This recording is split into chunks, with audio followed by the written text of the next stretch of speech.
Welcome to the Sports Innovation Institute podcast, located inside the School of Health and Human Sciences at IUPUI in Indianapolis, Indiana. I'm your host, Travis Smith, a proud sport management alum, adjunct faculty member, and associate editor of the Sports Innovation Journal here at IUPUI. On this podcast, we look to highlight the innovative practitioners and scholars in sports to learn and think the future of the industry together.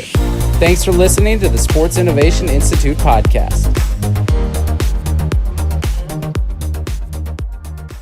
All right, thanks for listening to the IUPUI Sports Innovation Institute podcast. I'm here with Dr. Cheri Bradish, and we are going to talk about the future of Sport Lab and incubators.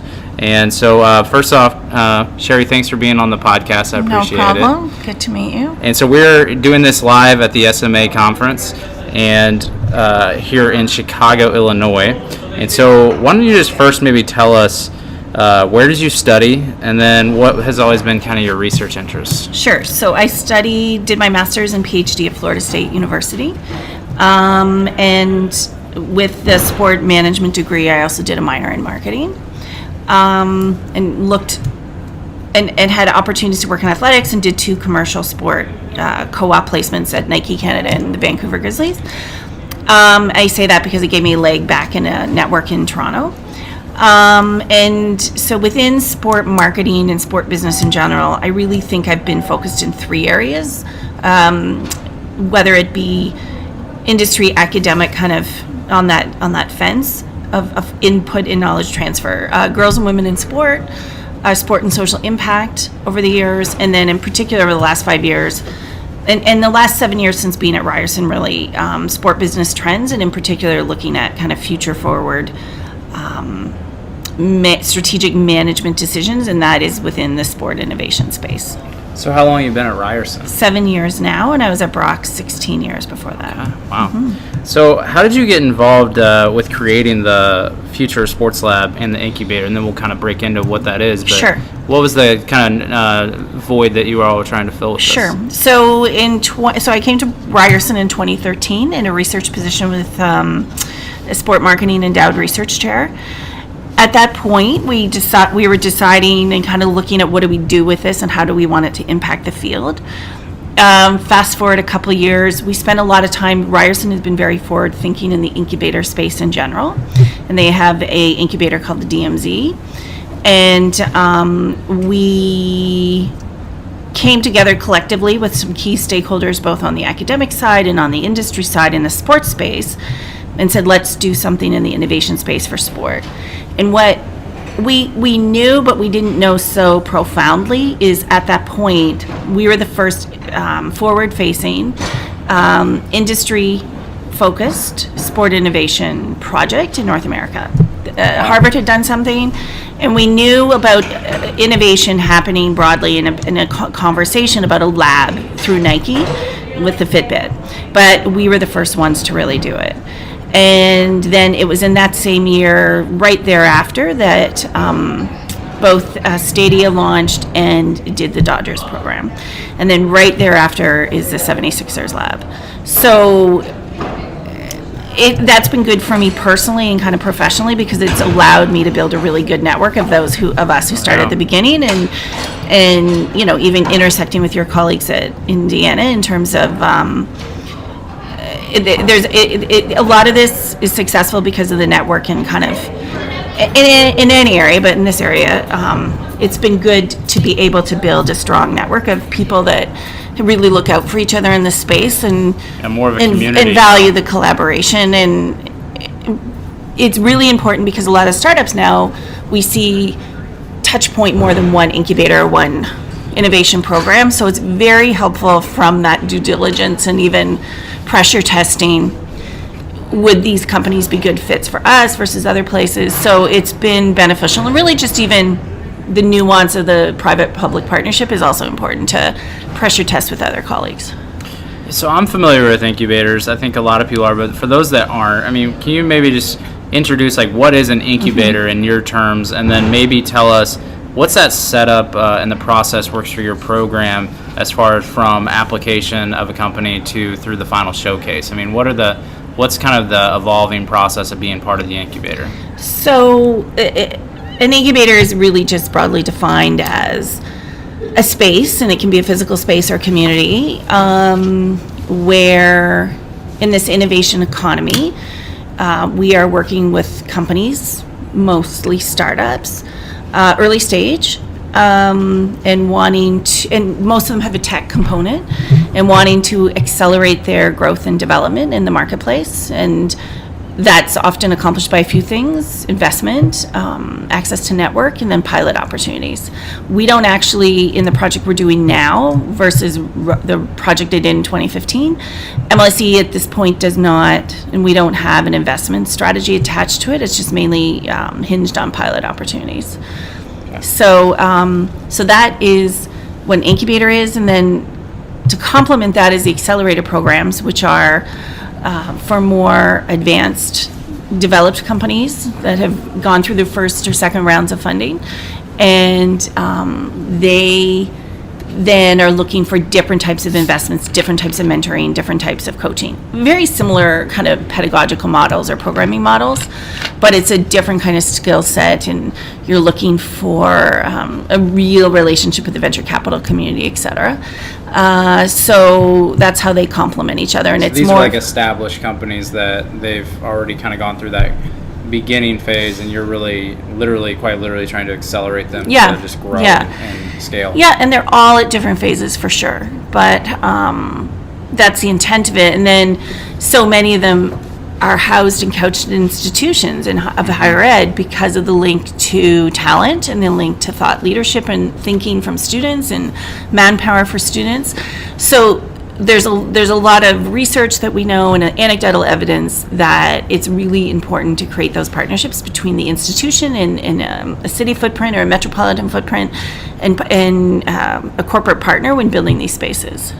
Do you think there's been any growth of this because of Shark Tank has kind of made entrepreneurship fun, being around for 10 years and made it more in technology, making things more accessible to actually create a company? Is what do you kind of think that innovation has become so? I think it's I think, Shark Tank, and actually Shark Tank is Shark Tank was it's a Canadian concept. It's called Dragon's Den, and then it came to the United States.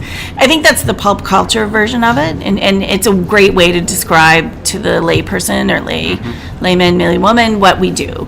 And it's in a snapshot versus a program is usually over a few months, or sometimes there's not a term attached.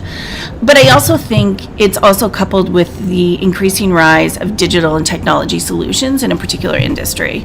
And so because of that, and because you don't need the traditional four walls in an office, you can be nimble and quick and do things, so many stories of these companies starting in a garage, you can be nimble and quick, and so you have this startup culture in this tech and digitally driven era,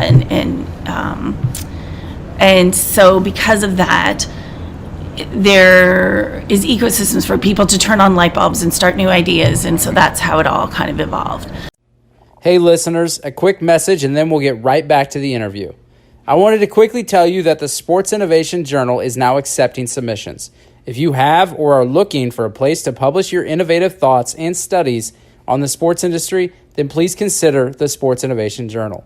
We are an open access journal, and our target audience is the practitioner looking for answers to the questions and problems in their job, and we want to attract and publish researchers that are identifying and studying those questions and problems.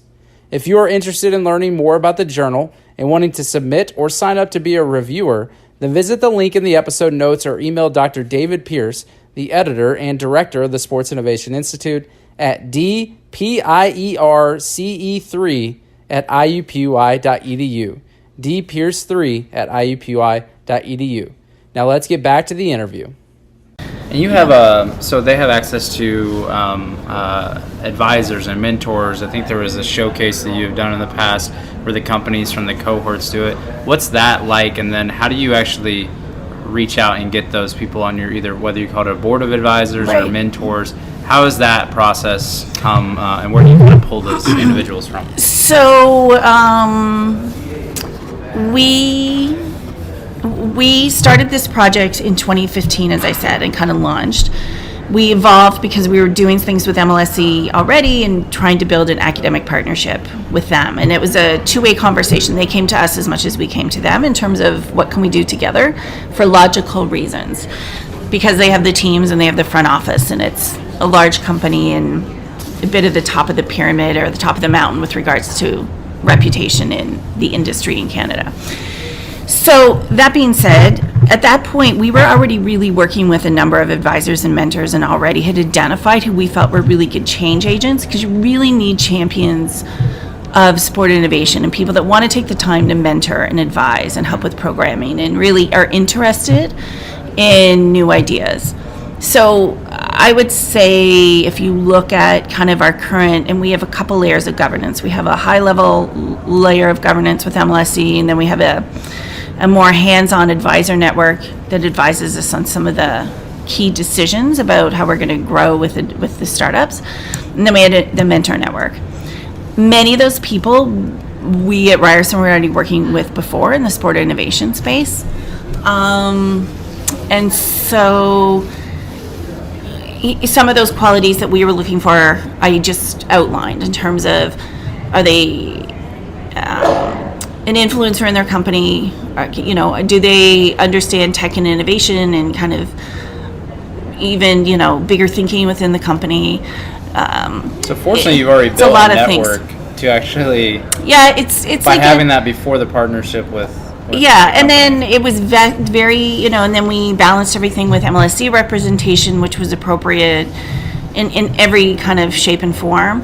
And then I would say MLSE also reached out to their corporate partner network, and that's what was kind of filled in the rest of the mentorship and the mentor pieces. Yeah, and I don't think I mentioned in the intro, the MLSE is Maple Leaf Sports Entertainment, and so just so the audience knows, that includes the Maple Leafs of the NHL, the Raptors of the NBA, Toronto Football Club, EMLS, which is the FIFA EA Sports Gaming, Raptors Uprising Gaming Club, which is NBA 2K, and then the Argonauts of the Canadian Football League. So that's all these different sports. These companies that are trying to go into the incubator and accelerator, I mean, they really have the full gamut of different types of sport.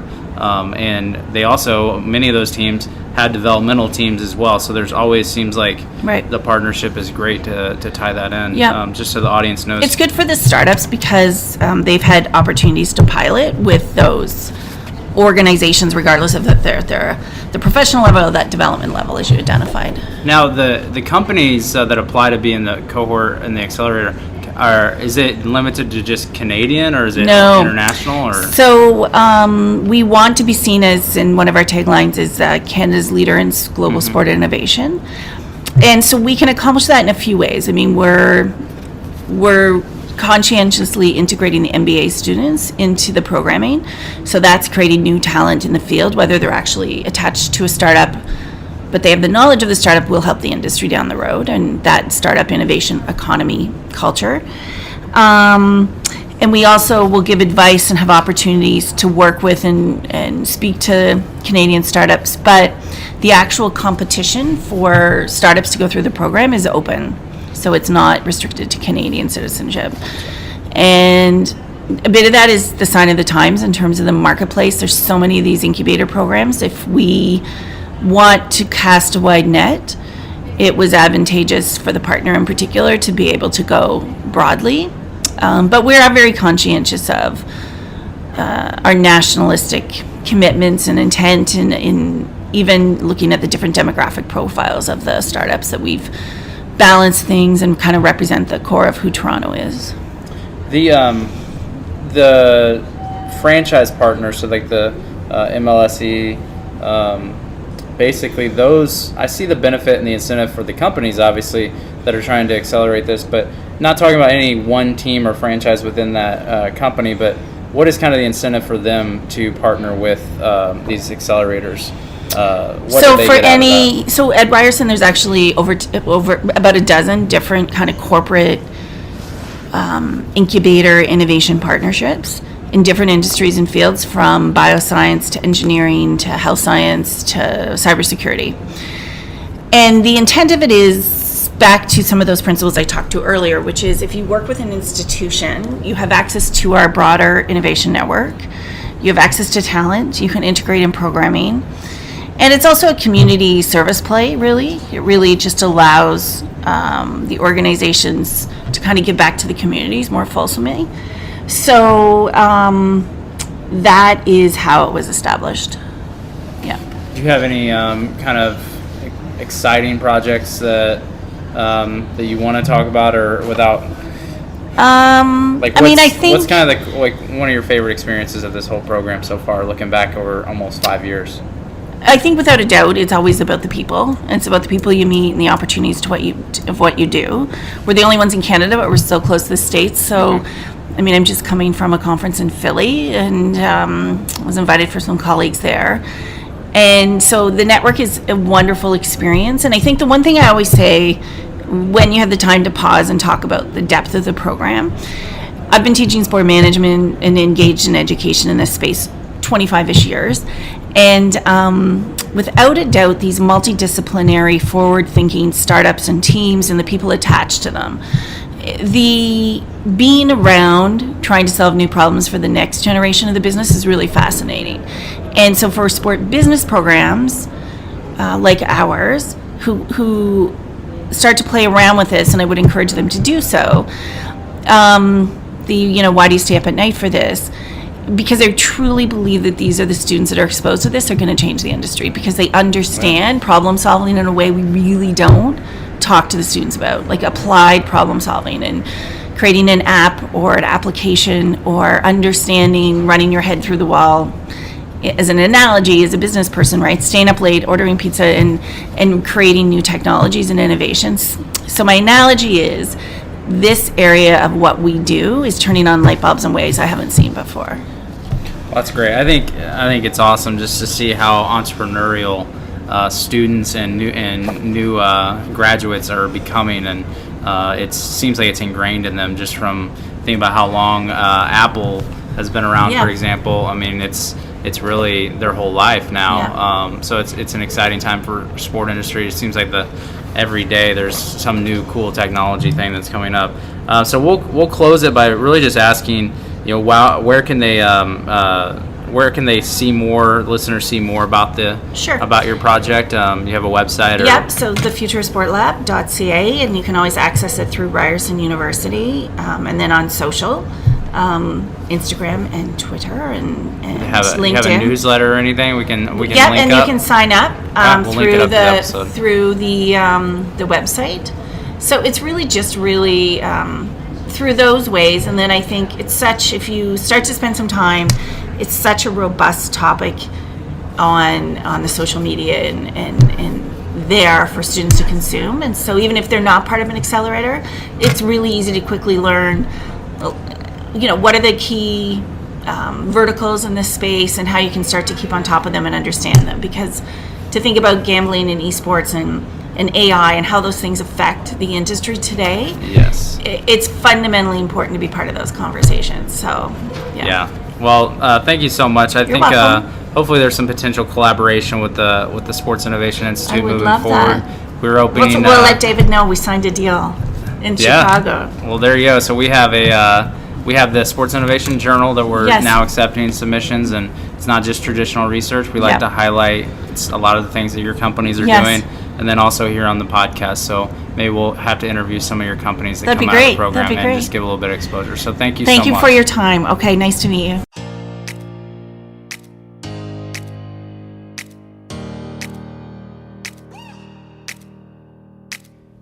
Thanks for listening to this episode of the Sports Innovation Institute podcast. Be sure to follow the Institute on Twitter at IUPUI_SII and let us know what you thought of this episode. If you know of an innovative business, program, or researcher that you think we should have on the podcast, please email me, Travis Smith, at tds@iu.edu. And please consider the Sports Innovation Journal if you are looking to publish your new and creative ideas to move the sports industry forward together.